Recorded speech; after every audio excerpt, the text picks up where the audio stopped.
depan ni kita nak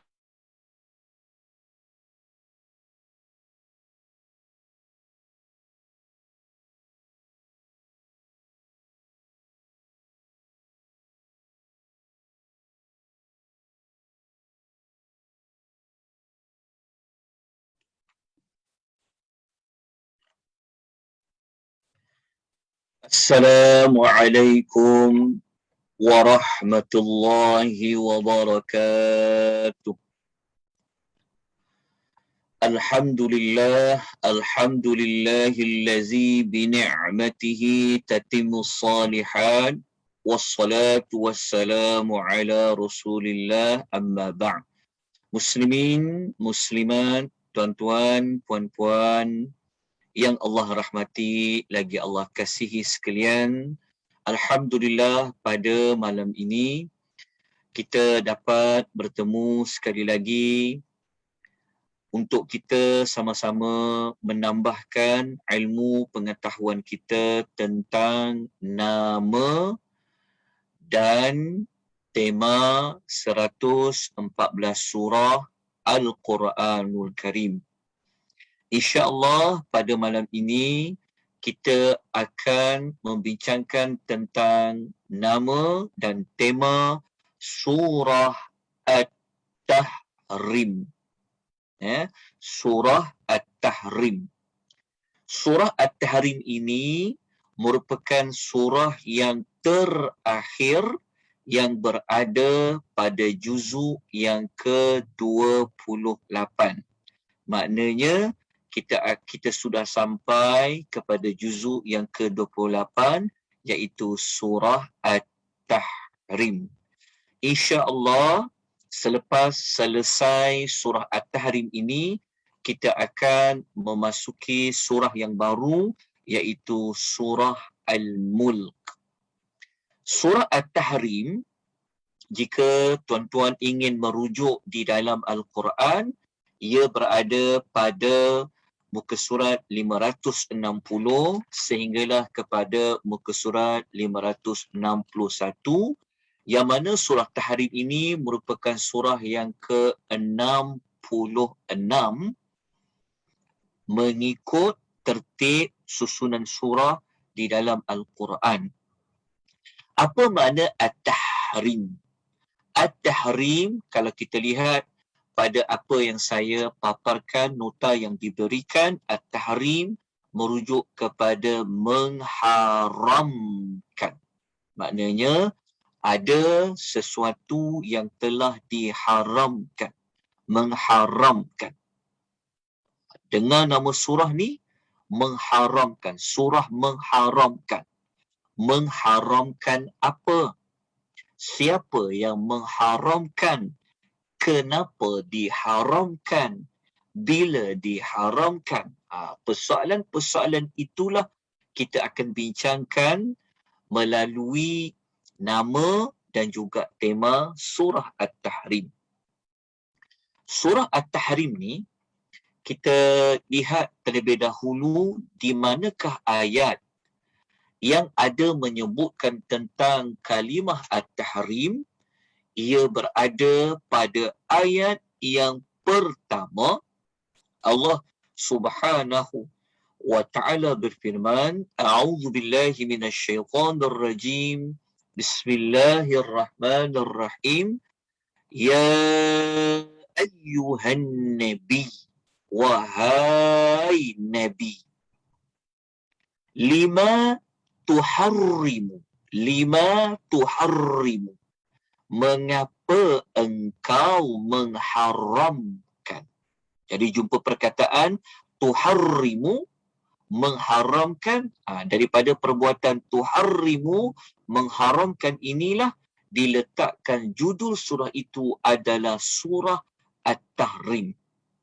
Berdasarkan ayat pertama ini, kita mendapati rupa-rupanya yang mengharamkan sesuatu itu adalah Nabi. Maka Nabi di sini Nabi yang mana? Nabi di sini adalah Nabi Muhammad sallallahu alaihi wasallam. Maka ayat ini Begitu juga keseluruhan dalam ayat ini dia ada kaitan dengan Nabi Muhammad sallallahu alaihi wasallam, ada kaitan dengan keluarga Nabi Muhammad sallallahu alaihi wasallam. Keluarga Nabi dalam surah ini dikaitkan dengan para isteri baginda sallallahu alaihi wasallam. Jadi kita jumpa sumber perkataan tahrim di sini. InsyaAllah sekejap lagi kita akan ulas lagi kupasan ayat yang pertama, ayat yang kedua dan ayat yang ketiga.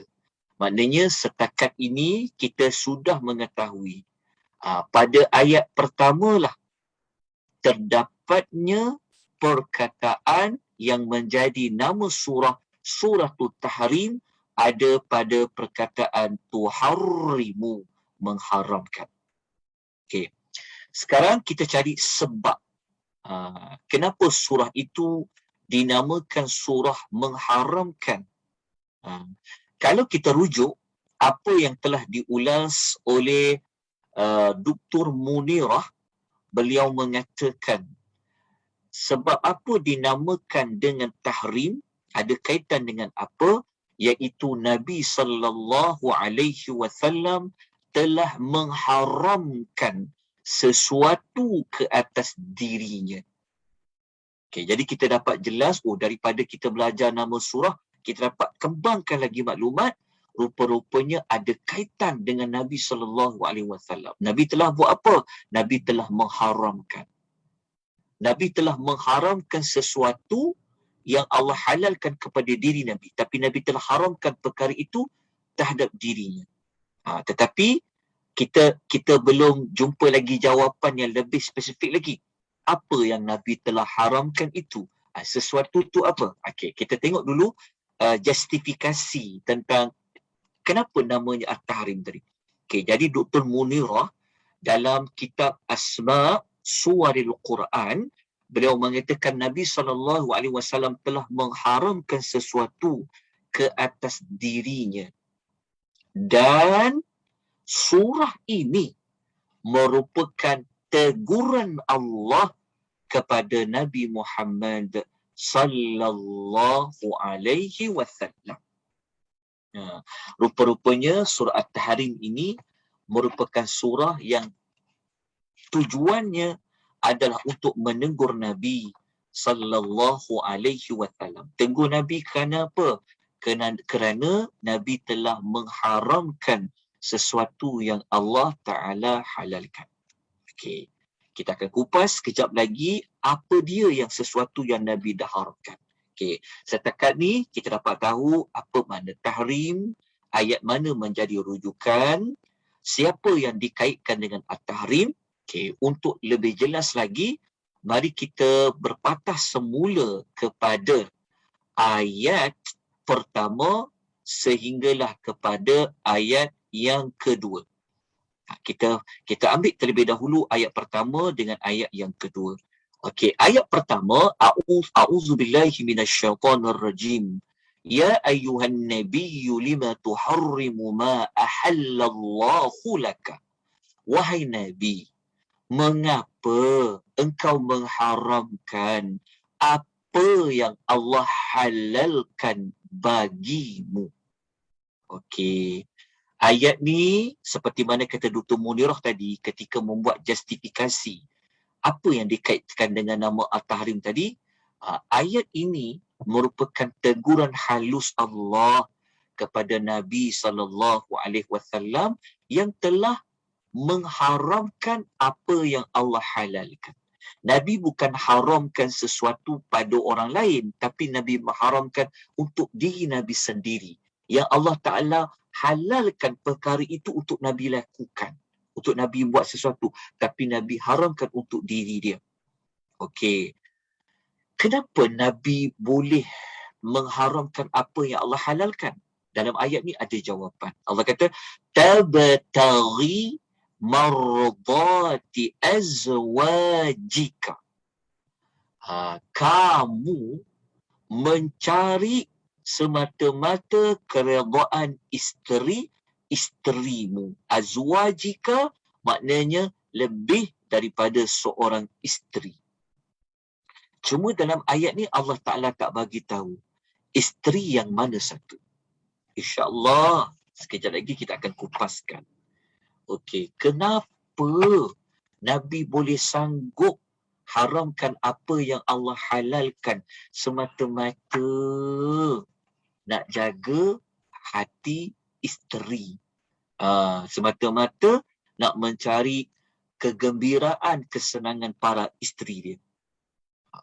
Lepas tu Allah Ta'ala, walaupun Allah Ta'ala tegur kepada Nabi, tapi Allah letak di hujungnya, Wallahu ghafurur rahim. Allah tu dia maha pengampun lagi maha penyayang. Okey. Kalau kita baca ke-12 ayat surah Tahrim, sebenarnya kita tak akan jumpa maklumat tentang apa yang Nabi haramkan tu. Dan isterinya siapa. Untuk tahu maklumat ini, maka kita perlu mencari jawapannya di dalam hadis Nabi sallallahu alaihi wasallam. Sebab dalam ayat Quran tak cerita. Dalam surah lain pun tak ada. Dia macam samar. Kita tak tahu sebab apa Nabi haramkan. Apa yang dia haramkan itu mula-mula halal. Allah tegur. Kenapa? Kerana semata-mata nak jaga hati isteri dia. Okey, tuan-tuan. Masih ingat lagi tak? Kita belajar minggu lepas surah pasal cerai. Betul? Surah pasal talak kan? Okey. Kalau kita tengok, okey, sebelum tu tuan-tuan jelas tak suara saya? Tuan-tuan dengar dengan baik tak? Ataupun bagaimana? Ustaz. Oh, dengar. Minta maaf ya. Okey, boleh jelas Okey, nota saya paparkan nampak? Nampak. Okey. Nampak Ustaz. Okey, alhamdulillah. Okey, dapat tak nota yang saya tunjukkan ni, yang kita bincang pada malam ni? Ya, jelas Ustaz. Nota tu dapat tak? Ada tak? Terima tak? Terima. Nota. Alhamdulillah, Masya Allah. Okey, alhamdulillah. Okey, nota ni dia sangat membantulah, walaupun tidaklah sesempurna yang mana, tapi boleh dijadikan sebagai rujukan. Tambah-tambah lagi kelas secara online. Okey. Nak cari jawapan dia ada dalam hadis Nabi SAW. Okey. Siapa boleh kongsikan? Sebelum saya teruskan, mungkin kita bertanya. Okey, siapa tahu? Setakat tuan-tuan mempelajari surah Tahrim, siapa tahu sebab apa sebenarnya surah ini Allah Ta'ala turunkan? Allah Ta'ala tegur kerana isu apa? Siapa boleh berkongsi maklumat ni? Tuan-tuan, ada tak siapa-siapa yang dia pernah dengar? Ada. Siapa tahu? Isteri Nabi tu isteri yang mana? Isu tentang perkara apa? Mohon beri bantuan rakan-rakan lain. Boleh Ya, macam ni. Boleh. Silakan. Cerita, kalau tak silap saya lah, cerita Nabi makan madu di rumah Sayyidatina Sayyidatina Zainab. Lepas tu Sayyidatina Hafsah tu dia bau madu tu. Lepas tu itu yang Nabi kata dia haramkan daripada nak makan madu tu lepas ni. Sebabkan dia menghormati perasaan Hafsah tu. Allah Alam. Okey. Zainab tu Zainab yang mana satu? Zainab binti Jahsy ke? Zainab binti Jahsy. Betul Kak. Sebab isteri Nabi ni ada dua nama Zainab ya. Satu Zainab binti Khuzaimah, satu lagi Zainab binti Jahsy. Jadi jangan kena pastikan. Okey. Jadi kalau Zainab binti Khuzaimah, okey, Zainab binti Khuzaimah Isteri Nabi ni dia ada 11. Yang bukan hamba semua tu adalah orang merdeka 11 orang.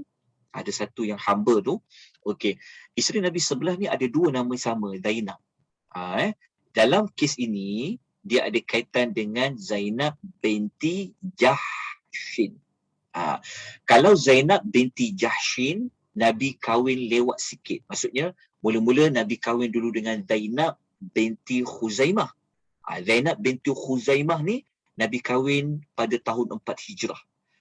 Setahun selepas itu baru Nabi berkahwin dengan Zainab binti Jahshin.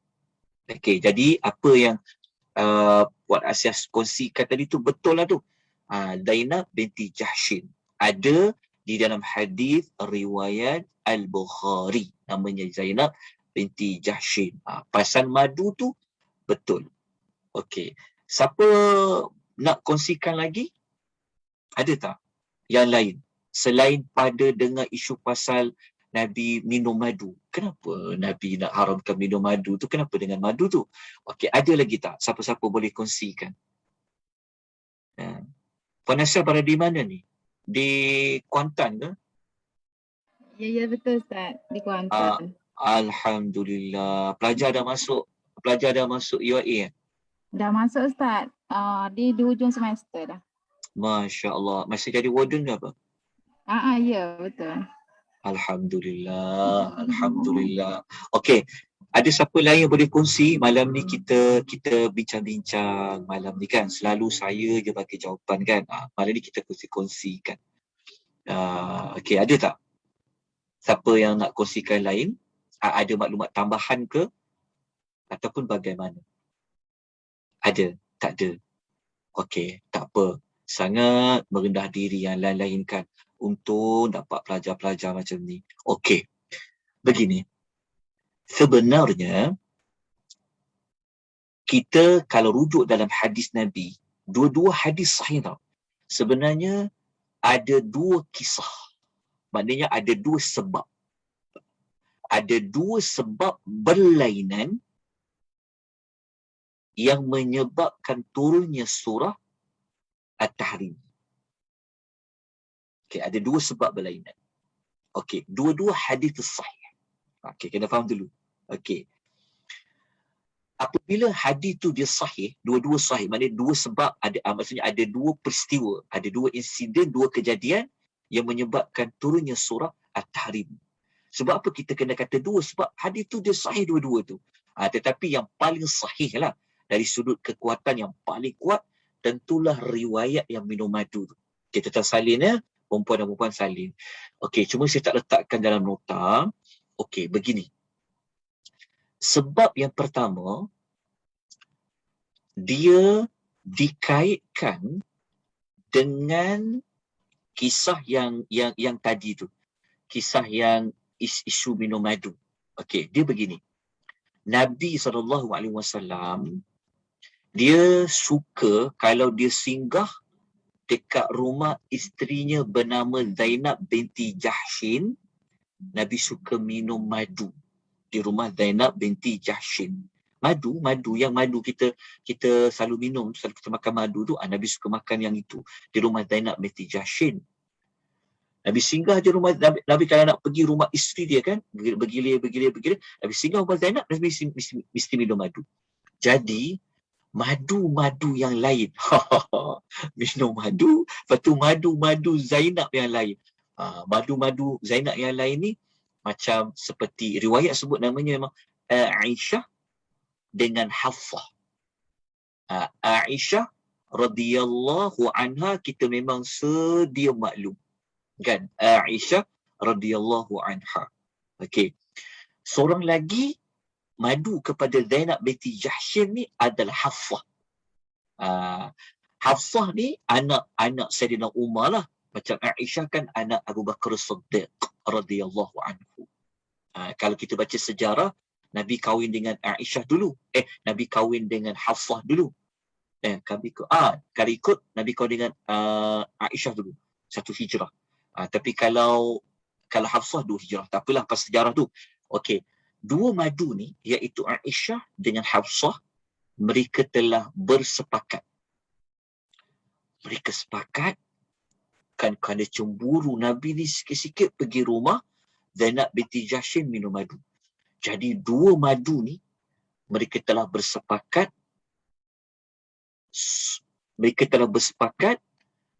mereka akan pakat macam ni. Dia kata, seolah dia kata tak tahulah dia panggil Kak ke, Pak Aisyah panggil dekat Hafsah tu Kak ke, kita tak tahulah kan mana satu tu mana satu muda. Tapi Aisyah tu dia muda.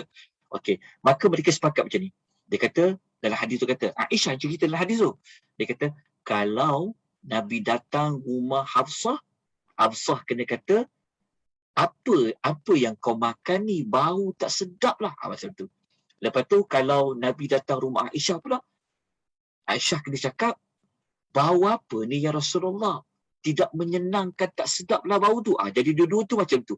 Maknanya kalau Nabi pergi rumah Hafsah akan cakap, apa yang kau makan ni Rasulullah? Baunya enggak enak. Macam tu. Kalau pergi rumah Aisyah akan cakap macam tu. Tapi mereka dulu dah pakat dah. Rupa-rupanya cemburu kepada Zainab binti Jahsy. Yalah, orang perempuan kan memang tak boleh nak lari daripada cemburu tu. Jadi Nabi SAW, dia tak suka mulut dia berbau. Waktu Nabi kan, antara sunnah Nabi suka bersugi.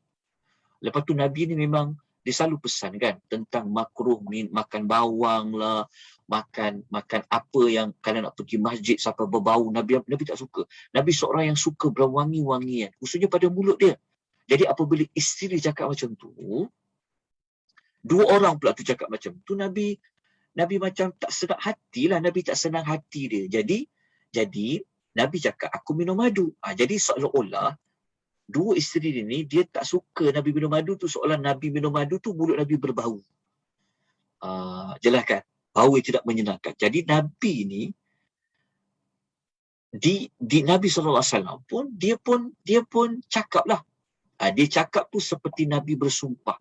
Nabi kata, kalau macam tu lah, tak nak lagi lah minum madu kat rumah Zainab binti Jahsy ni.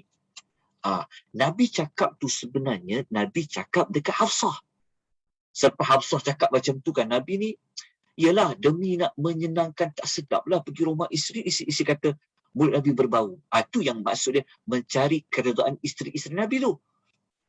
Okey, maksudnya mula-mula, Nabi cakap dekat Hafsah. Nabi kata, lepas ni, tak nak pergilah rumah Zainab binti Jahsy untuk minum madu. Jadi, Nabi cakap dekat Hafsah dalam hadis tu, jangan beritahu ke siapa-siapa ya. Ya, aku tak nak lagi minum madu kat rumah Zainab binti Jahsy tu. Hafsah ni punya gembira apa yang mereka rancang tu berjaya. Dia terberitahu, dia kongsi maklumat tu kepada Aisyah radhiyallahu anha. Sedangkan Nabi dah pesan, jangan beritahu ke siapa-siapa ya, bahawa Nabi takkan minum madu lagi di rumah Zainab binti Jahsy tadi. Tapi Hafsah ni, Ummul Mukminin, kan mula-mula tadi kan mereka rancang. So berjaya apa mereka rancang tu. Kan? Jadi dia pun terberitahulah kepada Aisyah radhiyallahu anha. Turun ayat Al-Quran yang bagi tahu dekat Nabi, rahsia dia telah terpecah. Okey, kita akan baca ayat dia dulu. Okay, kita tengok dulu ayat dia. Okay, nanti saya akan sebut sebab kedua. Ya, baca dulu ayat dia. Okay, ayat pertama faham kan? Okay, ayat kedua. Ayat kedua, Allah Ta'ala kata kepada Nabi, qad faradallahu lakum tahillata aymanikum. Sesungguhnya Allah telah mewajibkan untuk kamu semua membebaskan diri daripada sumpah kamu. Maksudnya kan, kalau bersumpah, so kalau nak keluar pada sumpah tu, dia kena buat kafarah lah. Dia kena bebaskan sumpah tu. Contohnya kalau kita bersumpah untuk buat sesuatu, tapi kita tak jadi nak tunaikan sumpah tu, maka kita kena tebuslah sumpah tu. Lepas tu Allah kata, wallahu maulakum, dan Allah tu adalah pelindungmu, wa huwal alimul hakim, dan Allah tu maha mengetahui lagi maha bijaksana. Okey, kita baca ayat 3. Ayat 3 ni pasal rahsia Nabi. Okey, jadi Allah kata apa? Allah kata, Wa idza atharra an-nabiyyu ila ba'di azwajihi haditha. Dan ingatlah ketika Nabi membicarakan secara rahsia kepada salah seorang isterinya. Seperti kita sebut tadi, namanya adalah Hafsah. Satu peristiwa yang tadi itulah yang Nabi kata dekat Hafsah, okeylah, lepas ni selama-lamanya aku tak naklah main minum lagi madu tu. Nabi sebut seperti Nabi bersumpah tu. Tapi Nabi kata jangan beritahu kat siapa-siapa ya. Tapi punya gembira Hafsah tadi, dia terbagi tahu kepada Aisyah. Itu yang Allah bagi tahu. Kalau tidak, Nabi pun tak tahu rahsia dia telah Aisyah tahu. Maka tatkala kata Allah kata apa? Falamma nabba'at bihi wa adhharahu Allahu alaihi arrafa ba'dahu. Allah kata, maka tatkala menceritakan peristiwa itu. Maksudnya ketika Hafsah dia sampaikan rahsia Nabi itu kepada Aisyah, Allah memberitahu rahsia Hafsah telah pecahkan rahsia kepada Aisyah itu kepada siapa? Kepada Muhammad, kepada baginda, lalu baginda memberitahu sebahagiannya dan lalu Muhammad memberitahukan sebahagiannya dan menyembunyikan sebahagian lain kepada Aisyah. Okey, maksud dia Allah bagi tahu kepada Nabi SAW, rupa-rupanya Nabi tahu. Lepas tu Hafsah bertanya, falamma nabba'aha bihi qalat man anba'aka hadha. Maka tatkala Nabi bagi tahu dekat Aisyah, dekat Hafsah, yang Hafsah telah pecahkan rahsia, lalu Hafsah tanya, siapa yang bagi tahu perkara ini kepada engkau? Nabi jawab apa? Qala nabba'ani al-alimul khabir. Nabi kata, telah diberitahu kepadaku oleh Allah yang maha mengetahui lagi maha mendalam pengetahuannya. Nabi kata, yang bagi tahu aku, rahsia aku kau bocorkan, kata Nabi kepada Hafsah, Allah lah yang bagi tahu. Allah tu maha mengetahui lagi maha mendalam rahsianya. Kan? Jelas kan? Maklumat ni. Tapi kalau kita baca banyak pentafsiran Hafsah ni, ialah kerana gembira apa yang mereka rancang tu berjaya, sehingga kan Hafsah ni dia terbagi tahu kepada Aisyah rahsia tersebut. Rupa-rupanya Nabi tahu setelah Allah bagi tahu. Okey, jelas tentang ayat 1 sampai ayat 3. Itu sebab pertama. Okey, sebab pertama yang pasal madu ni, ini adalah hadis riwayat Bukhari. Kita kena tulis sumber dia. Sebab kita tak tahu peristiwa berlaku di dalam rumah Nabi dengan keluarga Nabi, melainkan kena ada wahyu. Maka ia adalah riwayat Al-Bukhari, dia riwayat Muslim, riwayat Abu Daud. Okey, itu sebab pertama. Sebab pertama apa? Sebab Nabi mengharamkan kepada diri Nabi untuk Nabi makan madu tu di rumah Zainab binti Jahshin. Sedangkan madu tu tak apa kalau nak makan, kan Allah halalkan. Okey, jelas dekat sini kan? Okey, kita pergi kepada sebab yang kedua. Sebab yang kedua sebenarnya ada kaitan dengan Hafsah juga. Dengan Hafsah. Orang yang sama, iaitu Hafsah. Hafsah ni, kalau kita baca dalam riwayat ni, Hafsah ni, suatu hari, Hafsah dia pergi ziarah bapa dia, Saidina Umar. Jadi rumah dia kosong. Jadi Nabi ni, dia gunakanlah rumah Hafsah tu, digunakan untuk Nabi bersama dengan hambanya, namanya adalah Maria Qibtiyah. Kita faham tak maksudnya? Maksudnya macam ni lah. Rumah tu, rumah Hafsah. Okay, Hafsah tak ada kat rumah. Nabi gunakanlah rumah yang rumah yang Hafsah tak ada, Nabi gunakan untuk Nabi bersama dengan Maryah Qibtiyah. Maryah ni adalah hamba. Tahu tak? Dia adalah hamba yang dihadiahkan oleh Raja Mesir kepada Nabi sallallahu alaihi wasallam.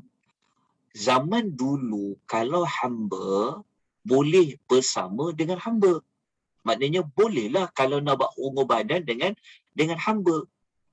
Jadi Nabi ambil kesempatan Hafsah tak ada ketika itu untuk bersama dengan hamba dia nama Maryah. Kita jelas. Tiba-tiba Hafsah tahu. Hafsah tahu, maka Nabi buat apa? Nabi pun telah mengatakan bahawa Nabi tak nak lagi mendatangi Maryah tu. Kita faham? Sedangkan hamba dalam Islam boleh didatangi, boleh disetubuhi.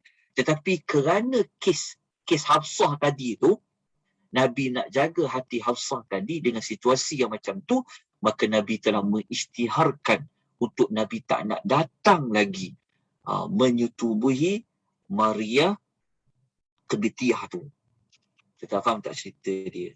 Jadi, ayat surah Tahrim ni, dia dikaitkan dengan dua sebab. Dua sebab yang berlainan.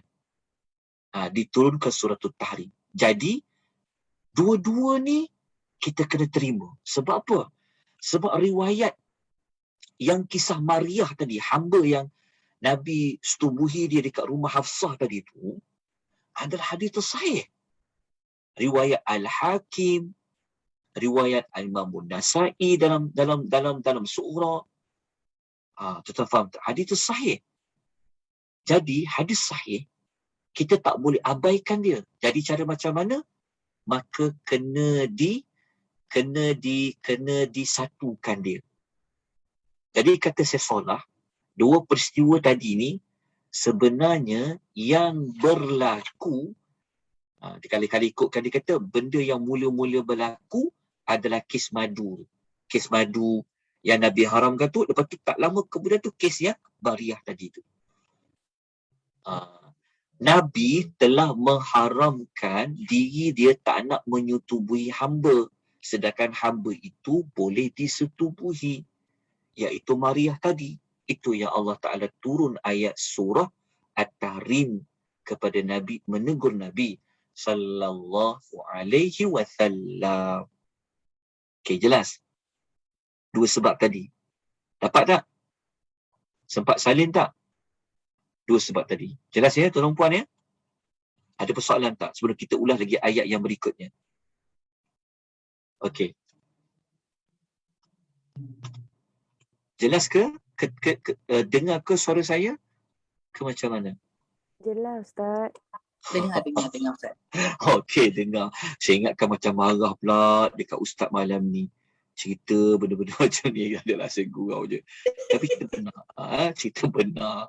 Risau juga saya tengok kalau mengajar kat depan tu macam manalah rupa eye contact dia kan. Mesti makcik ni, puan-puan ni diam je. Kan mula-mula gembira dah. Dia tengok cerita macam ni, dia muka semua diam je. Okey, tak adalah, saya gurau je. Tapi kita kena belajar dengan Nabi SAW. Tengok. Dia sayang kat isteri dia tahu. Tapi sayang Nabi ni menyebabkan Allah tegur. Kalau kita belajar surah minggu lepas, kita belajar surah Talak. Surah Talak ni, surah yang memang dah macam tak sayang dah, berpisah. Dapat tak susunan dia? Masuk dekat surah Tahrim pula, surah yang sayang pula kat isteri. Sampai jadi macam ni pula. Betul, kalau surah Talak tu, macam, dah tak ada hati dah.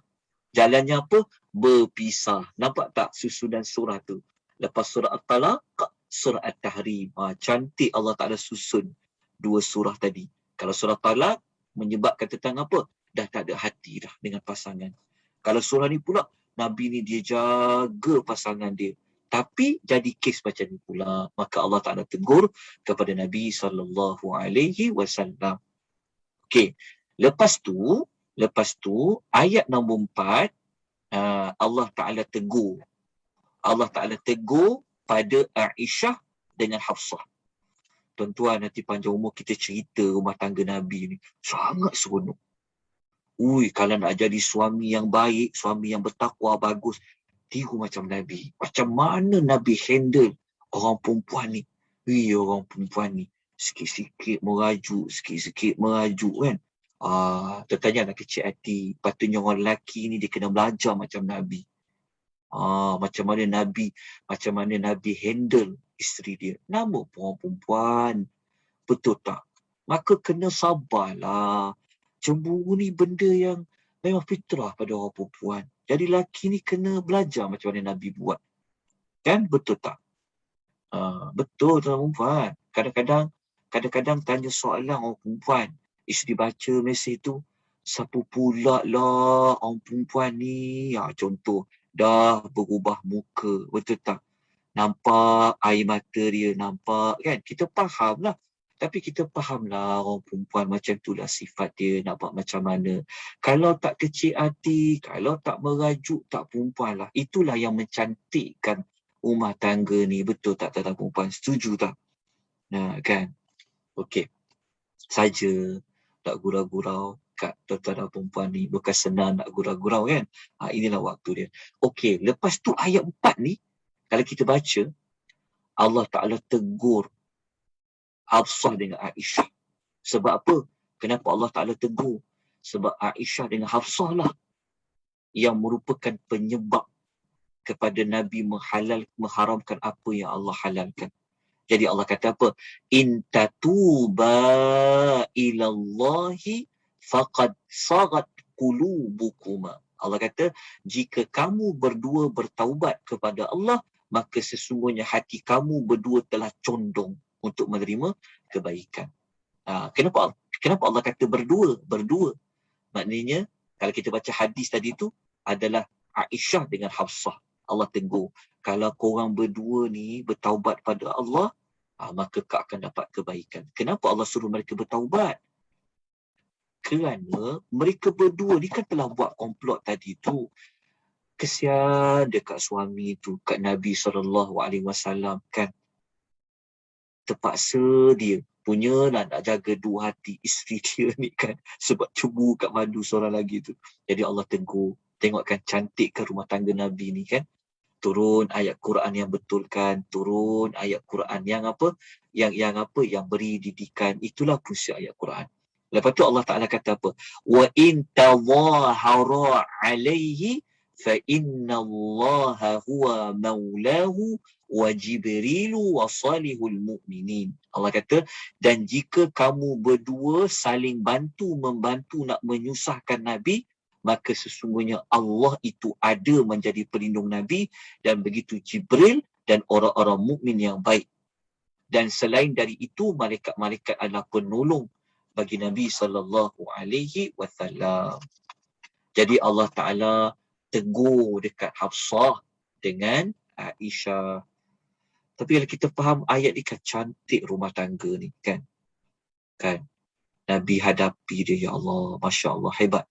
Belajarlah kita dengan Nabi SAW. Jadi Allah minta Aisyah dengan Hafsah bertaubat. Jangan nak buat lagi, nak susahkan Nabi SAW. Sedangkan Nabi hanya makanlah madu di rumah salah satu madu mereka. Okey, jelas tuan-tuan untuk ayat 4 ni. Okey, kita cuma sempat sampai ayat 4 sajalah. Sebab kita tak belajar keseluruhan ayat. Okey, jelas ya, faham tak? Sebab kita bukan buat tadabbur ayat, kita bukan buat tadabbur surah. Kita cuma fokus kepada kenapa nama suratul Tahrim, kat mana sumber ayat namanya Tahrim. Lepas tu kita dapat tahu tentang justifikasi dia. Tapi kita belum tahu, kita belum dapat tema lagi. Maka berdasarkan ayat-ayat surah Tahrim, apa tema yang para ulama keluarkan? Ini tema dia. tema yang dicadangkan oleh Dr. Ali Hassan Arfan, dia kata surah Tahrim ni temanya berkaitan peringatan supaya tidak terkeluar dari taat setia kepada Allah dan Rasulnya. Okey, nanti saya ulas lagi tema ni. Temanya sebenarnya nak cerita apa? Nak cerita tentang taat pada Rasulullah. Taat pada Allah dan Rasul. Yalah, kalau taat pada Allah, tentulah taat pada Rasul. Taat pada Rasul, tentulah taat pada Allah. Kalau sakiti hati Nabi, tentulah akan sakiti Allah. Kan? Nabi kan? Kalau kita ingkar cakap Nabi, tentulah kita akan ingkar cakap Allah. Okey. Jadi ini tema dia. Okey, nanti kita akan kuatkan lagi tema dia. Okay. Tetapi dalam kes ini, contoh dia adalah isteri Nabi itu sendiri. Okey. Kan tadi Allah tegurkan sahabat taubat kan? Okey. Lepas tu kita tengok tema satu lagi dari kitab lain. Okey. Dalam kitab Awwalul Marrah mengatakan tema surah ini adalah wasiat ataupun pesanan-pesanan dalam membentuk keluarga Islam. Sebab dalam banyak-banyak family, keluarga kan, asal garam rumah tangga ni, sepatutnya kita kena study asal garam rumah tangga Nabi SAW. Betul tak? Macam mana berlaku perselisihan, tarik muka, merajuk, cemburu tu. Maka surah ini sebenarnya mengajar kepada kita macam mana kita nak membentuk satu keluarga yang mantap. Surah At-Tahrim. Tengok pada Nabi. Okey, untuk kukuhkan lagi tema ni, sebab tadi kita hanya bawa cerita perempuan, isteri Nabi. Dalam surah At-Tahrim ni, nak tahu lagi, kita kena tengok ayat lain pula. Saya kongsikan penutup ayat dalam surah Tahrim untuk kita kuatkan tema tadi, betul tak? Sebab tema tadi dia kata surah ni berkisahkan tentang pesanan-pesanan membentuk keluarga yang benar-benar beriman. Okey. Kita belajar surah tadi tu apa? Ingat, surah ni bagi peringatan supaya taat kepada Allah dan taat kepada Rasul. Okey. Jadi untuk mantapkan tema tu, untuk faham lagi, maka saya kongsikan 2 ayat terakhir, 3 ayat terakhir di dalam surah At-Tahrim. Rupa-rupanya ada kisah Rasul lain dalam surah Tahrim. Ada kisah keluarga lain, bukan keluarga Nabi je. Tapi ada kisah keluarga Nabi yang lain dengan isteri mereka. Jadi kalau kita baca ayat nombor 10, kita akan jumpa Allah Ta'ala bawa contoh 2 isteri bagi 2 Nabi. Iaitu Allah kata, Daraballahu mathalan lilladzina kafaru imra'ata Nuhin wa imra'ata Lut. Allah membuat isteri Nabi Nuh dan isteri Nabi Lut sebagai pemisalan bagi orang-orang yang kafir. Isteri Nuh dengan isteri Nabi Lut ni sebenarnya mereka ini adalah orang yang kafir. Mereka telah menjadi kafir. Jadi nak bagi contoh bagi orang kafir yang telah menjadi kafir adalah isteri Nabi Nuh dengan isteri Nabi Lut. Allah Ta'ala kata apa? Kanata tahta abdaini min ibadina salihain. Kedua-dua ni, iaitu isteri Nabi Nuh, isteri Nabi Lut ni, mereka berada di bawah jagaan 2 orang hamba yang salih di antara hamba-hamba kami. Siapa 2 hamba tu? Tentulah Nabi Nuh dengan Nabi Lut. Nabi Nuh Rasul, Nabi Lut Rasul. Tapi isteri mereka, walaupun suaminya Rasul, tetapi Allah kata apa? Fakhanatahuma. Lalu kedua isteri itu berkhianat kepada suaminya. Khianat di sini maknanya mereka khianat dalam bab agama. Maknanya mereka tak ikut ajaran suami mereka. Kalau isteri Nabi Nuh, dia tidak mahu beriman kepada Nabi Nuh. Kalau isteri Nabi Lut, dia tak mahu beriman kepada Nabi Allah Lut. Tak dengar nasihat Nabi Allah Lut. Itu maksudnya khianat. kepada suami mereka. Allah Ta'ala bagi tahu, walaupun suami dia Rasul, Allah Ta'ala kata apa? Falam yughniya anhuma minallahi syai'a. Maka kedua suami itu tidak dapat membantu mereka sedikit pun daripada azab Allah. Tak faham kan? Walaupun suami dia Rasul, tapi kalau mereka tidak seiring sejalan dengan suami mereka dalam bab agama, maka suami itu tak boleh tolong isteri dia. Daripada apa? Daripada azab Allah. Sebab itu Allah kata di hujungnya, وَقِيلَ دَخُولَ النَّارَ مَعَ الدَّاخِلِينَ. Bahkan Allah kata apa? Masuklah korang berdua ni ke dalam neraka Jahannam bersama dengan orang-orang lain yang masuk dalam neraka itu.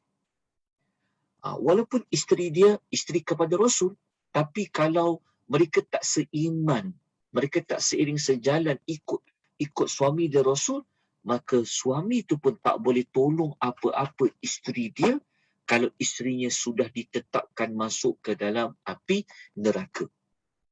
Tak faham kan? Jadi dia ada kaitan ayat ni dengan kaitan yang Hafsah dengan siapa? Hafsah dengan Aisyah tadi. Betul tak? Kalau korang berdua kan seperti mana isteri Nabi Lut, maksudnya isteri Nabi Lut dengan Nabi Nuh ni Allah jadikan sebagai satu bukti yang jelas yang mereka ini telah mengingkari suaminya sendiri. Jadi dia ada kaitan tentang kalau Lut dikaitkan dengan Nabi SAW, Nabi Muhammad SAW. Jadi kalau isteri Nuh dengan isteri Lut ni dikaitkan dengan isteri Nabi Hafsah dengan Aisyah. Walaupun Hafsah dengan Aisyah taklah seperti isteri Nabi Nuh dan isteri Lut, tapi teguran itu ada berkaitan dia. Okey. Jadi ayat 10 ni betul tak tema ni? Kita tengok tema, kembali pada tema tadi. Tema tadi adalah memberi peringatan agar tidak terkeluar dari taat setia kepada Allah dan Rasulnya. Jadi Rasulnya kat situ siapa? Kalau kita baca ayat 10 tadi, kena taat kepada Rasul Allah Nuh, kena taat kepada Rasul Allah Lut. Jadi isteri dia kena loyal, dia kena setia dengan suami dia. Jangan terkeluar taat setia tu. Walaupun orang tak suka ke apa, tapi suami dia Rasul, suami dia bawa kepada keimanan. Itu contoh dia. Jelas ya? Dalam masa yang sama, kenapa tema ni wasiat untuk pembentukan keluarga Muslim? Nak menunjukkan bahawa keluarga yang sempurna adalah keluarga yang mereka berada di dalam keimanan. Okay. Kita ambil contoh ayat lain. Kita tengok ayat terakhir sekali dalam surah At-Tahrim ni, Allah bawa contoh dua perempuan lain. Kita tengok ya. Tengok cerita ni kan. Dua isteri Nabi, dua isteri, iaitu isteri Nabi Nuh, isteri Nabi Lut. Ayat 12 Allah bawa contoh dua perempuan lain. Okey. Ayat 12 ni Allah Ta'ala bawa contoh yang baik pula. وَضَرَبَ اللَّهُ مَثَلًا لِلَّذِينَ آمَنُوا امْرَأَةَ فِرْعَوْنَ إِذْ قَالَتْ رَبِّ ابْنِ لِي عِندَكَ بَيْتًا فِي الْجَنَّةِ. Dan Allah membuat isteri Fir'aun perumpamaan lain bagi orang beriman pula. Kalau tadi nak ingatkan orang kafir, nak ingatkan siapa-siapa yang kafir tadi, dia bawa perumpamaan isteri Nabi Nuh, Nabi Lut. Tapi kalau orang beriman ni pula, Allah bawa perumpamaan tentang besarnya iman ni, nilai iman ni, maka Allah bawa contoh isteri kepada Fir'aun. Yang mana isteri pada Fir'aun ni dia beriman. Walaupun Fir'aun tidak beriman, tapi isteri dia beriman. Ketika dia berkata, wahai Rabbku, bangunkanlah untukku sebuah rumah di sisimu dalam syurga-Mu. Dan selamatkanlah aku daripada Fir'aun dan juga selamatkanlah aku dari kaum yang zalim. Ayat 11 ni, Alhamdulillah, kita dah selesai kupas daripada doa Rabbi benili ni, kita dah selesai kupas dekat tajuk doa terbaik di dalam Al-Quran. Jadi siapa-siapa yang nak mengikuti perbincangan tentang doa-doa di dalam Al-Quran yang ada Rabbana ataupun Rabbi, termasuk ayat nombor 11 ni, tuan-tuan dan puan boleh lihat semula rakaman di FB Akademi Tadabbur Malaysia. Kita ada kupas tentang kenapa sebut rumah, sesuai ke baca doa ni sebut Firaun, sedangkan Firaun dah tak ada dah. Kita telah kupas dia. Okey. Kemudian Allah bawa contoh ayat nombor 12, kisah seorang yang beriman pula. Seorang lagi. Allah kata, wa Maryam banata Imran allati ahsanat farjaha. Dan ingatkanlah cerita Maryam binti Imran yang memelihara kehormatannya. Sebab Maryam binti Imran melambangkan macam mana keluarga Ali Imran. Faham kan? Keluarga Ali Imran. Lepas tu panjanglah sampailah hujung ayat dia. Jadi, surah At-Tahrim ni, surah yang ditutup dengan kisah 4 perempuan. 2 perempuan yang kafir, 2 perempuan yang beriman kepada Allah. Jadi, surah Tahrim ni ada kaitan tak dengan kekeluargaan? Ya, ada kaitan dengan kekeluargaan. Keluarga yang sempurna, tentulah semua ahli keluarga dia berada di dalam keimanan. Secara tidak langsung, juzuk 28 ditutup dengan kisah perempuan dan juzuk 28 dibuka surah cerita tentang perempuan. Masih ingat lagi surah Mujadalah? Kalau tuan masih ingat, waktu kita bincang surah Mujadalah yang pada siri yang sebelum ni, surah yang pertama juzuk 28, surah Mujadalah. Kisah seorang perempuan dengan suaminya yang telah diziharkan. Betul tak? Penutup juzuk 28 iaitu surah At-Tahrim pun cerita tentang perempuan. Lepas tu dalam juzuk 28 pula banyak kisah tentang apa? Tentang jihad, tentang harta. Tentang surah Saf, surah yang bersatu. Kan? Lepas tu ada surah, apa kita dah sebut, surah Al-Mumtahanah, ada surah Jumaat. Jadi, kesimpulannya kalau tuan nak tahu lebih panjang ya, tuan boleh baca kitab yang ditulis oleh Syekh Amru Khalid dalam buku Khawatir Quraniyah. Dia ada buat ulasan tentang keseluruhan surah Tahrim ni sebenarnya nak cerita pasal apa. Okay, dia ada kaitan juga. Okey, jelas ya tuan-tuan dan puan untuk pengisian kita pada malam ni tentang surah At-Tahrim. Okey, kita nak pergi kepada surah yang berikutnya, surah Al-Mulk. Jadi kalau kita nak belajar, kita nak ambil pengajaran dari sudut kisah kekeluargaan, kita boleh ambil surah Tahrim ni. Sebab tu surah Tahrim ni surah yang memang sangat berkaitan dengan kekeluargaan. Okey, kenapa banyak cerita pasal perempuan? Sebab tuan-tuan perempuan, nadi utama dalam keluarga ni adalah pada isteri. Betul tak? Adalah pada isteri. Isterilah yang melahirkan anak, isteri yang banyak dekat dengan anak, isteri. Jelas ya? Okey. Kita terus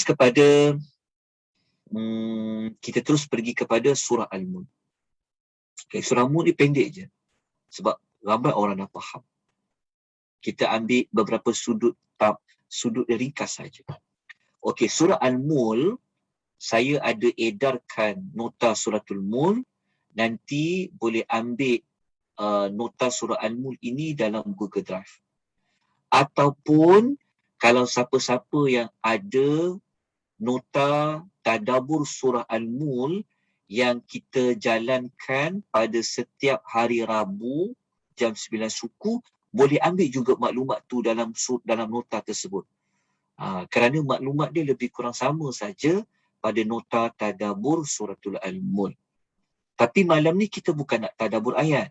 Kita nak fokus tentang kenapa namanya Al-Mulk, kenapa tak nama Al-Milk, atau sebagainya. Al-Mulk. Al-Mulk maknanya kerajaan ataupun pemerintahan. Okey, Al-Mulk. Jadi disebabkan kita belajar pasal nama ni, kita mesti nak kena bincang. Kerajaan siapa? Betul tak? Sebab nama Al-Mulk, kerajaan ataupun pemerintahan kan, dia akan bawa kepada perbincangan lanjut. Kerana pasal nama saja, nanti dia akan bagi maklumat tamat. Sebab apa? Sebab kita akan bertanya lagi. Kerajaan siapa ya? Berapa luas kerajaan tu? Ada apa dengan kerajaan ni? Kenapa nak bagi tahu tentang kerajaan? Maka kita bacalah suratul Mulk keseluruhan ayat. Okey, kita tengok di mana ayat yang ada perkataan Al-Mulk ni. Sudah tentulah pada ayat yang pertama akan jumpa perkataan Al-Mulku. Bismillahirrahmanirrahim. A'udzubillahi minasyaitonir rajim. Bismillahirrahmanirrahim. Tabarakalladzi biyadihil mulk. Ini saya tak perlu belah panjang lebar lah, sebab tuan tahu perkataan Al-Mulk ada pada ayat yang pertama. Okey. Kita nak belajar tentang kenapa, sebab apa surah tu dinamakan Al-Mulk. Maknanya ada apa di sebalik dinamakan surah itu Al-Mulku, kerajaan, pemerintahan. Jadi kita baca ulasan Dr. Wahbah.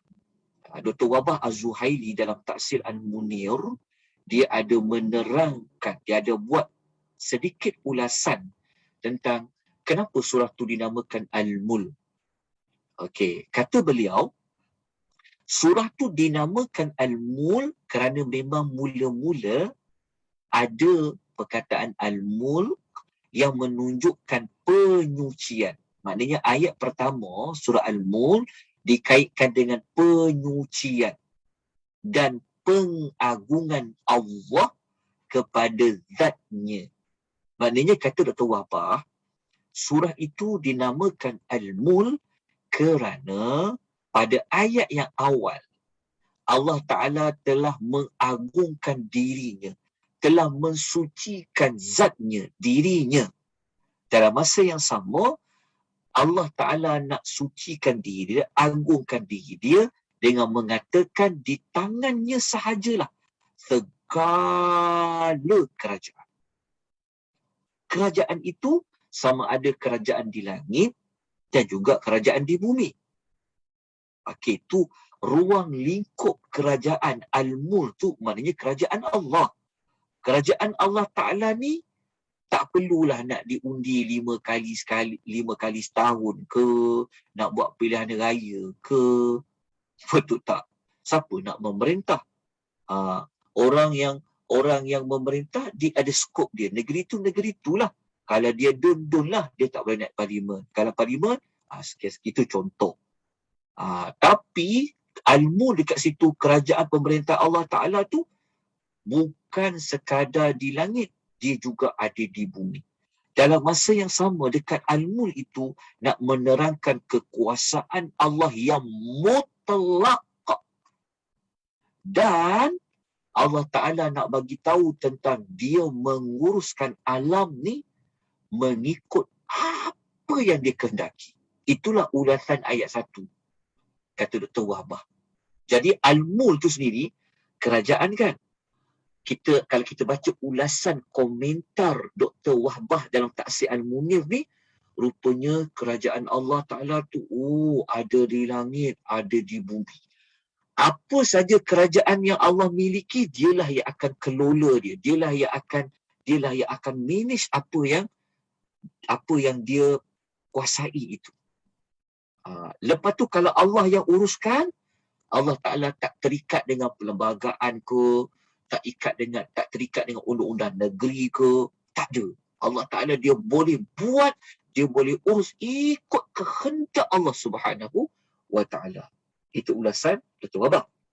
Okey, kita lihat ada satu maklumat tambahan yang saya dapat nukilkan dalam kitab Al-Mufradat fi Gharibil Quran ataupun Mufradat li Alfazil Quran. Al-Gharib Al-Asfahani dia kata perkataan al-mul. Okey.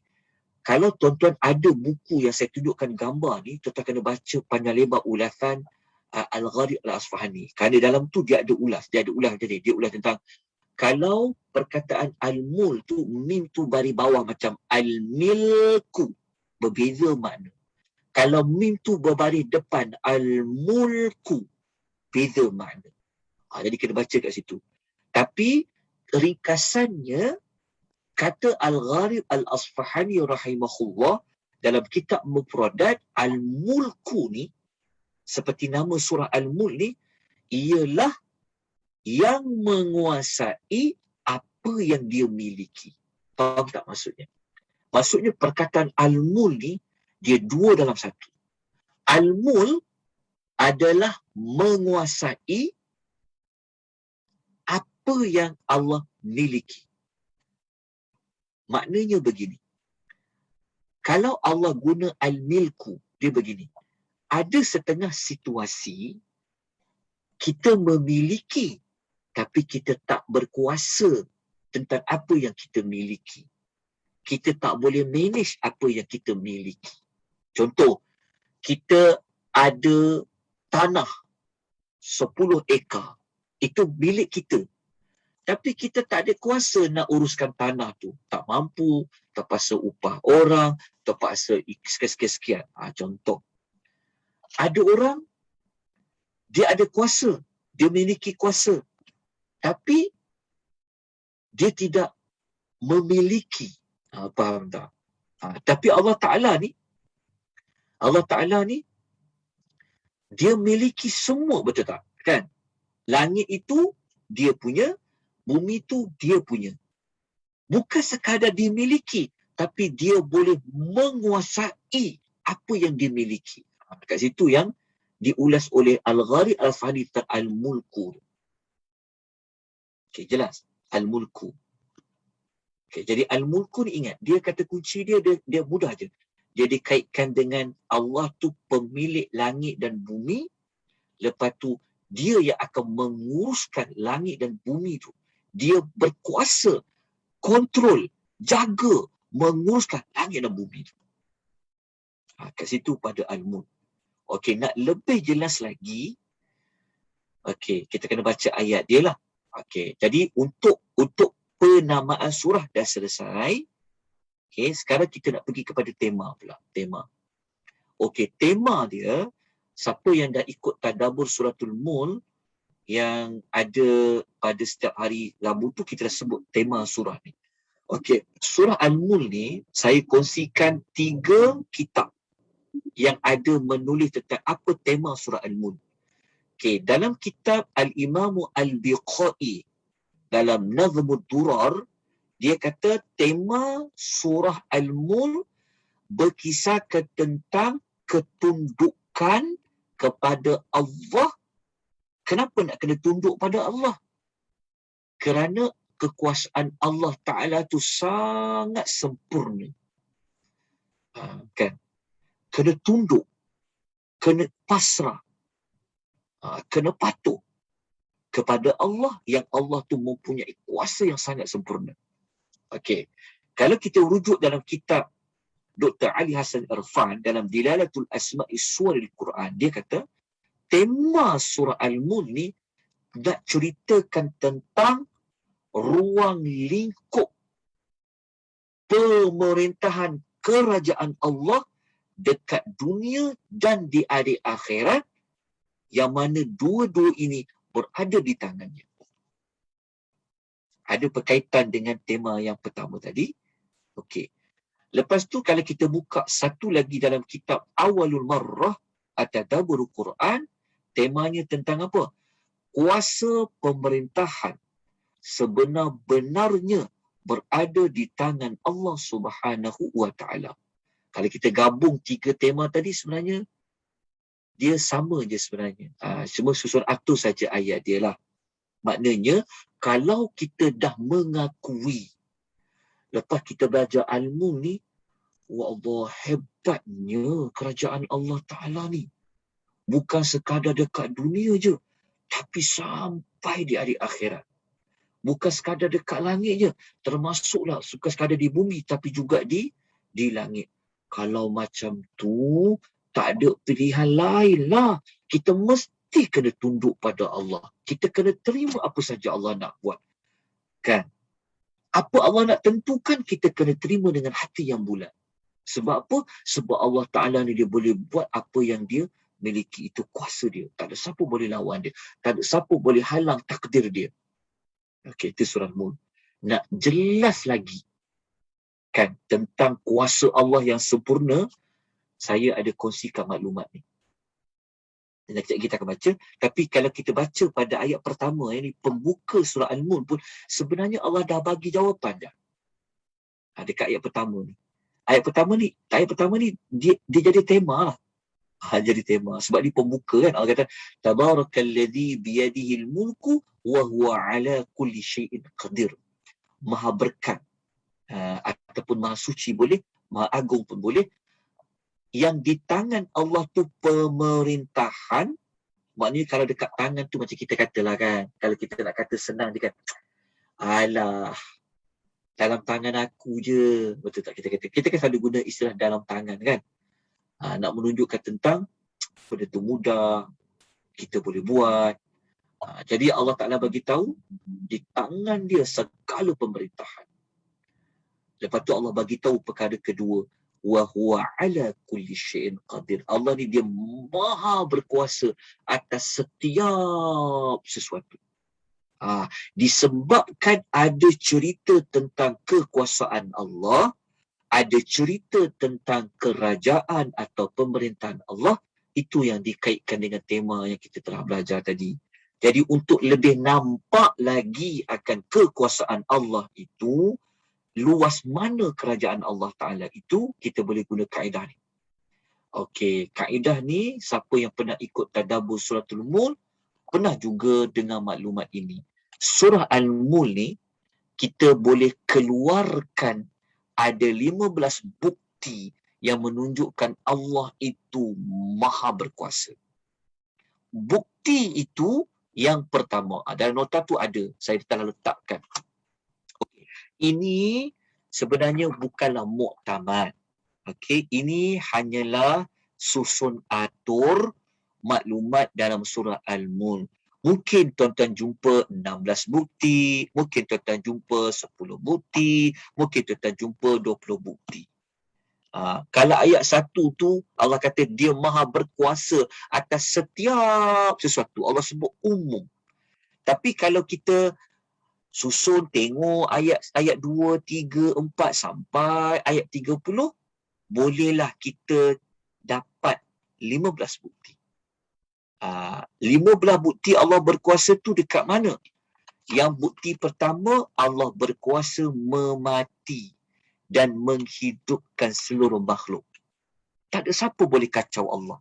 Tak ada siapa boleh petikankan Allah. Allah boleh mematikan, Allah juga boleh menghidupkan. Betul tak? Hebat Allah Ta'ala ini. Itulah Al-Mulk. Okey. Bukti pertama ni, itu bukti pertama. Bukti kedua, Allah Ta'ala ni, dialah yang mencipta 7 lapis langit dengan sangat teliti sampai tak nampak ada bengkang-bengkok, tak nampak ada bocor-bocor, tak nampak ada retak. Oh, hebat Allah. 7 lapis. Bukan satu saja tapi 7. Bukti yang kedua, dari sudut penciptaan bintang. Daripada dulu sampai sekarang, bintang tu sentiasa ada keluarkan cahaya. Itu pasal bintang. Okey, yang keempat, bukti yang keempat, dari sudut Allah telah menciptakan neraka. Dan neraka itu Allah Ta'ala telah tentukan siapa yang akan masuk ke dalam neraka. Tak ada siapa boleh lari daripada neraka itu. Betul. Tak ada siapa boleh petikankan Allah tentang kelayakan dia masuk neraka. Tak boleh buat rayuan. Kalau sekarang naik mahkamah, kan didapati macam dia bersalah, tetapi mungkin boleh lepas dengan rayuan. Betul tak? Kan? Macam contoh kalau kita tengok kes yang Zulfarhan yang dibunuh tu kan, mati dia tu kan. Kan? Hakim menjatuhkan 18 tahun penjara. Contoh kan. Boleh ubah. Maksudnya nak buat hukuman bunuh ke, nak buat hukuman penjara. Boleh ditukar ganti. Boleh, maknanya kalau tak setuju dengan keputusan tu, boleh merayu lagi. Allah Ta'ala tak boleh dah. Allah Ta'ala, kalau ditetapkan orang ni masuk neraka, tak ada siapa boleh rayu-rayu. Tak ada dah. Itu cerita tentang apa? Hebatnya kerajaan Allah Ta'ala ni. Berbeza dengan kerajaan yang dikuasai oleh manusia. Yang kelima, Allah Ta'ala ciptakan adanya syurga.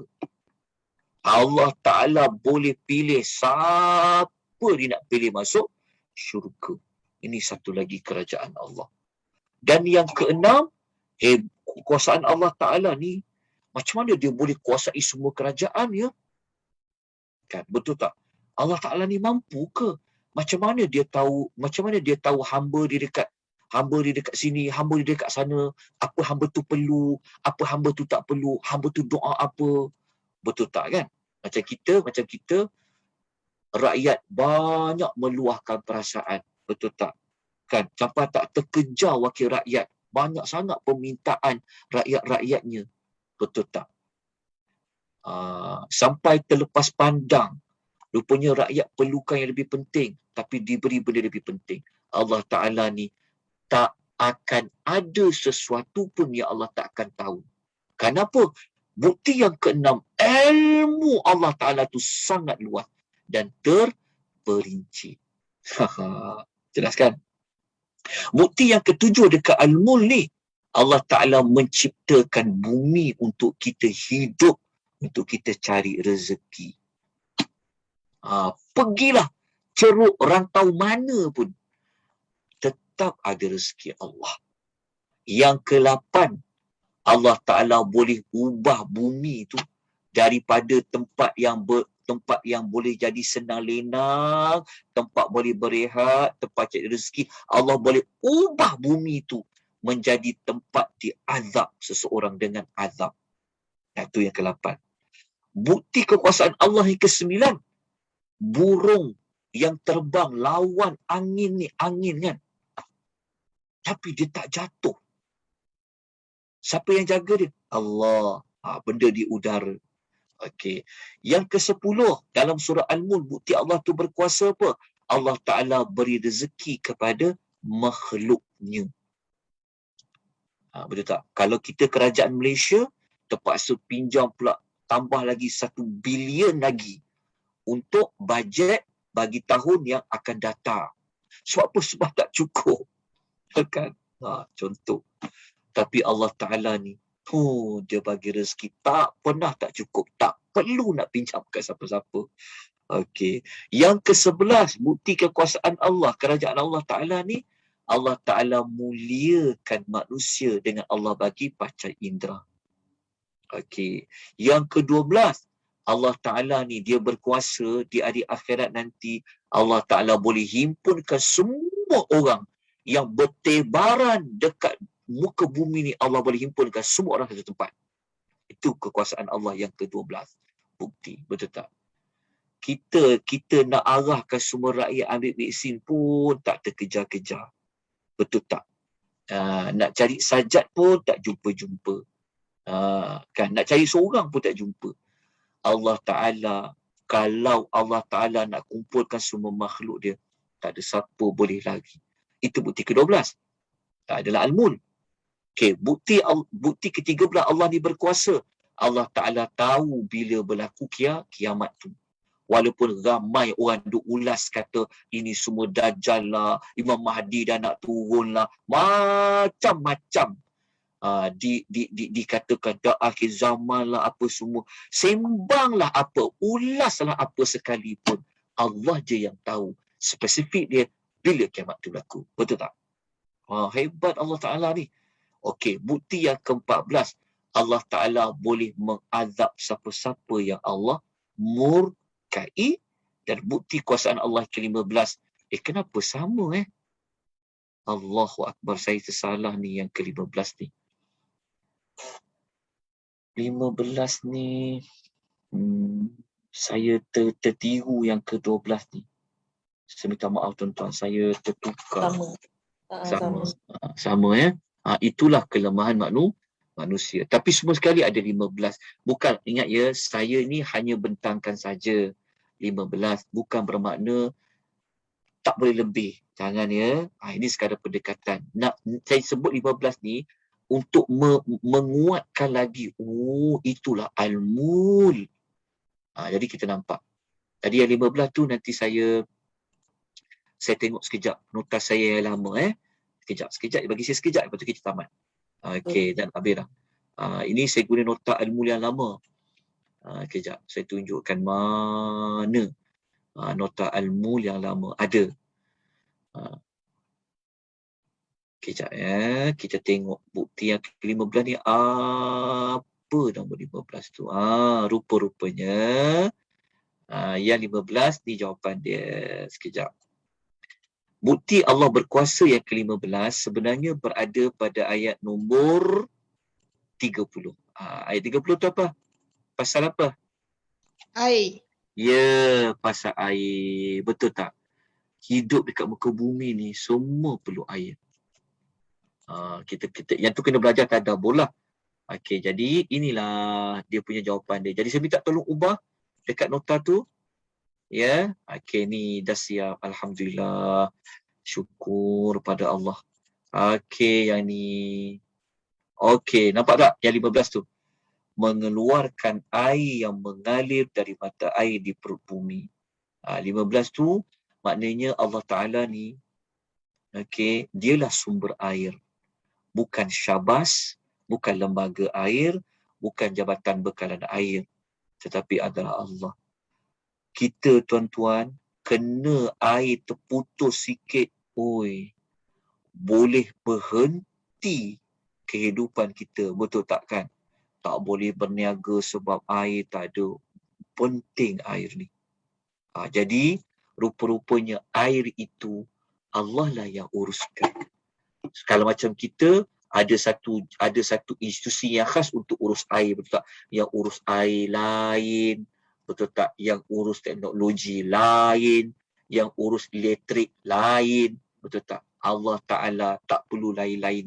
Dialah yang akan uruskan air ni. Hebat tak kerajaan Allah? Hebat tak Allah Ta'ala dalam dia mengendalikan apa yang dia ciptakan? Itulah al-mul. Kerana kehebatan inilah al-mul itu kelebihan dia boleh defend orang tu daripada azab api neraka. Boleh cegah orang tu daripada azab kubur. Jelas ya? Kerana neraka itu berada di bawah kerajaan Allah. Kan? Allah Ta'ala berhak. Allah Ta'ala yang cipta neraka tu. Kubur, alam kubur. Allah Ta'ala juga yang punya. Dia yang hantar. Dia yang ciptakan malaikat Munkar wa Nakir. Dia yang ciptakan tanah. Jadi semua itu di bawah tangan Allah. Sebab tu al-mul dibaca dia, fadilatnya dikaitkan dengan mengelakkan azab kubur dan mengelakkan daripada neraka, seperti mana kita sebut sebelum ni lah, kita tahu dah. Contoh, kalau kita tengok pada nama-nama, tengok contoh ni lah sekali. Kalau kita tengok nama-nama surah Al-Waqi'ah, surah Al-Mul ni, ada para ulama nama lain Al-Mul ni adalah Al-Waqiyah. Al-Waqiyah ni maknanya yang melindungi dari azab kubur. Lepas tu kena belajar tadabbur surah Al-Mul tu supaya kita dapat jawapan. Kenapa hebat sangat Al-Mul ya? Boleh elak daripada azab kubur. Rupa-rupanya azab kubur tu merupakan salah satu daripada kerajaan Allah. Betul tak? Alam kubur, tanah tu Allah yang punya. Malaikat Munkar wa Nakir Allah yang tugaskan. Jelas. Dan kadang-kadang nama lain surah Al-Mul ni Al-Mani'atu, yang menghalang daripada azab kubur. Begitu juga surah Al-Mul ni nama dia lain adalah Al-Mujadilah, yang membela di hari akhirat. Daripada kita belajar nama, kita cari rahsia. Kenapa nama Waqiyah? Kenapa nama Al-Mani'ah? Kenapa Al-Mujadilah? Rupa-rupanya dalam Al-Mulk ini banyak menyebutkan, memaparkan bukti Allah tu maha berkuasa. Maha berkuasa Allah Ta'ala itulah yang menunjukkan bagaimana dia boleh segala pemerintahan kerajaan berada di bawah tangannya. Wallahu ta'ala alam. Selesailah kita surah Al-Mulk pada malam ni. Maknanya kita dah masuk juzuk ke-29 ya. Al-Mulk, surah yang pertama yang berada pada juzuk yang ke-29. Kita dah kembali semula ke zaman Makkiyah. Surah Al-Mulk, juzuk 29 ni adalah surah Makkiyah. Kalau kita belajar surah At-Tahrim sampai surah Al-Mujadalah, dia adalah surah yang turun selepas hijrah. Kali ni Allah bawa kita patah semula ke zaman sebelum Nabi SAW berhijrah. Apa kaitan dengan Al-Mulk? Al-Mulk ni nak bagi tahu kepada orang-orang Arab yang bangga, yang berlagak, yang sombong. Mentang-mentang kau ada pangkat, kau ada harta, kau nampak Muhammad ni tak ada apa-apa, korang kaya, ada kebun-kebun, ada haiwan ternakan. Korang ingat, kau boleh sesuka hati untuk menolak dakwah Nabi SAW. Sedangkan apa yang korang miliki, dari sudut kebun anggur ke, kebun kurma ke, ada harta ternakan banyak ke, ladang-ladang ke, semua itu di bawah kerajaan siapa? Di bawah kerajaan Allah Subhanahu wa ta'ala.